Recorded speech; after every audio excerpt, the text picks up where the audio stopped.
আসসালামু আলাইকুম এভরিওয়ান, স্বর্ণাজ কিচেনে আপনাদের স্বাগতম।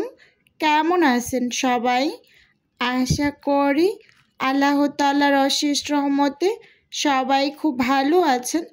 আজকে আমি আপনাদের সাথে শেয়ার করব ডিম আলুর ভীষণ মজাদার একটা রেসিপি। প্রথমে এখানে আমি 4টা ডিম ভেঙে নিয়েছি একটা বাটিতে, আর সেই সাথে পেঁয়াজ কুচি, টমেটো কুচি আর নিয়েছি কাঁচামরিচ কুচি।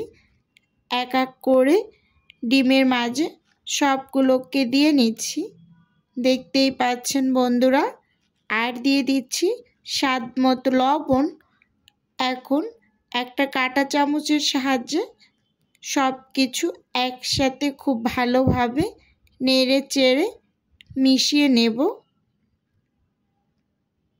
খুব ভালোভাবে নেড়ে চেড়ে মিশিয়ে নেওয়ার পরে এর মাঝে আমি এখন সামান্য একটু, দেখতেই পাচ্ছেন, হলুদের গুঁড়ো দিয়ে দিলাম।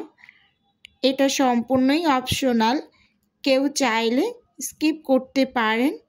আমি একটু ডিমের কালারটা বেশি হলদেটে করার জন্য দিয়েছি।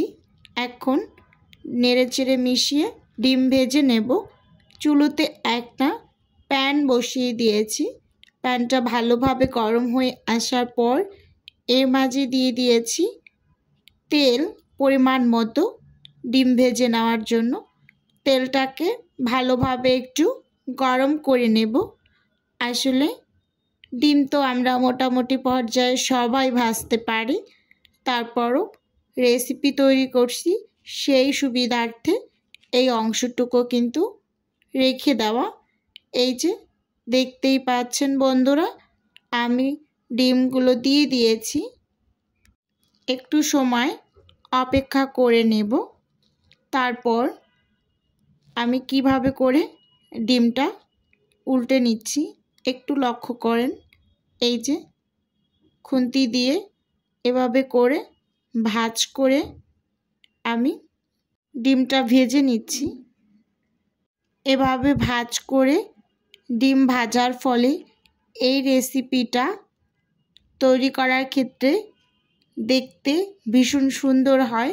চাইলে কেউ অন্যভাবে ভেজেও কিন্তু এই রেসিপিটা তৈরি করতে পারেন। আমি এখন আবারও উল্টে নিয়েছি। উল্টে আবার একটু ভালোভাবে চেপে চেপে নিচ্ছি। এরপরে খুন্তি দিয়ে আমি কেটে নেব। দেখতেই পাচ্ছেন বন্ধুরা, আমি কিন্তু ডিম ভেজে এই যে খুন্তি দিয়ে কেটে নিচ্ছি আমার পছন্দ মতো। এরকম করে ডিমটা ভেজে রান্না করলে দেখতে ভালো লাগে, তাই এখন এই যে তুলে নিচ্ছি, ভাজা হয়ে গিয়েছে। আবার ওই একই প্যানে কিন্তু আমি অল্প একটু তেল দিয়ে দিয়েছি। বাকি যে অংশটুকু ছিল ডিমের সেটা দিয়ে দিচ্ছি। দিয়ে ঠিক সেমভাবে ফোল্ড করে আমি ভেজে নেব। আসলে বাসায় যখন কোনো কিছু থাকে না, মাছ মাংস, তখন কিন্তু ঝটপট ডিমের এই রেসিপিটা তৈরি করে নিতে পারেন। খুবই কম সময় লাগে আর খেতে ভীষণ টেস্টি। গরম ভাতের সাথে ভালো লাগে খেতে। ডিম ভেজে যে তুলে নিয়েছি। এখন চুলোতে আর একটা প্যান বসিয়ে দিয়েছি, রান্না করে নেব রেসিপিটা। পরিমাণ মতো কিছুটা তেল দিয়ে দিলাম। তেলটাকে ভালোভাবে গরম করে নেব।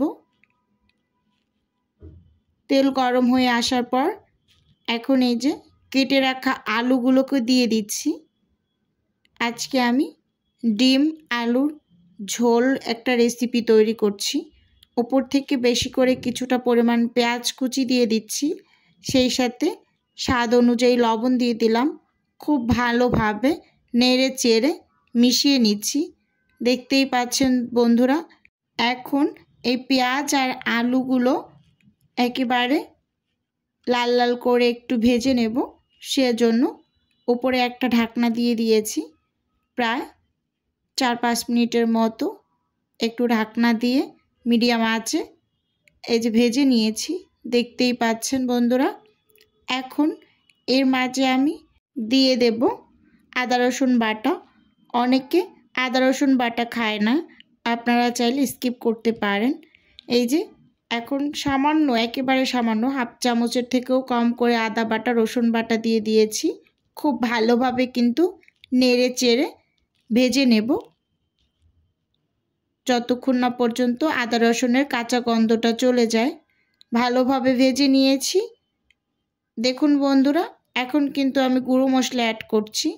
এখানে লাল মরিচের গুঁড়ো দিয়ে দিয়েছি 1 চামচ, আর হলুদ গুঁড়ো দিয়েছি 1 চামচ, হাফ চা চামচ দিয়ে দিলাম জিরা গুঁড়ো, আর হাফ চা চামচ ধনিয়া গুঁড়ো দিয়ে খুব ভালোভাবে নেড়ে চেড়ে মিশিয়ে নিয়েছি।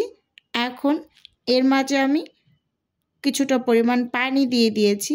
এখন এই মশলার মাঝে আমি আলুগুলোকে একটু কষিয়ে নেব, সেজন্য ঢাকনা দিয়ে ঢেকে রান্না করে নিয়েছি 2-3 মিনিটের মতো। এই যে ঢাকনা খুলে একটু নেড়ে চেড়ে উপর থেকে আমি টমেটো দিয়ে দিলাম।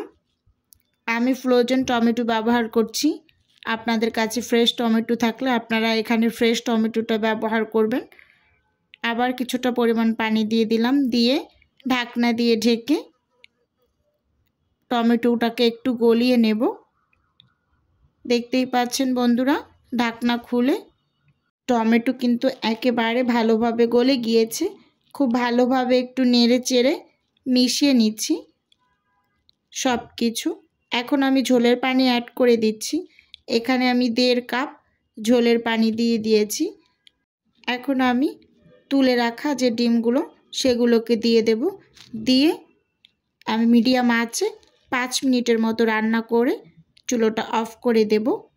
ভিডিওর এই পর্যায়ে প্রতিদিনের মতো আমার প্রিয় আপু এবং ভাইদের উদ্দেশ্যে একটা অনুরোধ রাখছি, আমার ভিডিওর কোনো অংশ যদি আপনার কাছে একটুখানি হলেও ভালো লাগে তাহলে অবশ্যই চ্যানেলটি সাবস্ক্রাইব করে পাশে থাকবেন, আর ভিডিওর শুরুতে একটা লাইক দিয়ে ভিডিও দেখা কন্টিনিউ করবেন। এই যে দেখুন, ঢাকনা খুলে একটু দেখিয়ে দিচ্ছি, একেবারে রান্নাটা কমপ্লিট হয়ে গিয়েছে। আমি একটু ঝোল ঝোল রেখেছি, আর অফ স্ক্রিনে কিন্তু আমি কাঁচামরিচ ফালি দিয়ে দিয়েছিলাম। এখন ঠান্ডা হওয়ার পর আমি আপনাদের সাথে একটু সার্ভ করে দেখিয়ে দেব। এই যে দেখুন, দেখতে কতটা ইয়াম্মি লাগছে রান্নাটা, আর খেতে ভীষণ ভালো লাগে গরম ভাতের সাথে। আজকের রেসিপি এ পর্যন্তই রাখছি, দেখা হবে নতুন কোনো রেসিপিতে। সে পর্যন্ত সবাই ভালো থাকুন, সুস্থ থাকুন। আল্লাহ হাফেজ। আসসালামু আলাইকুম।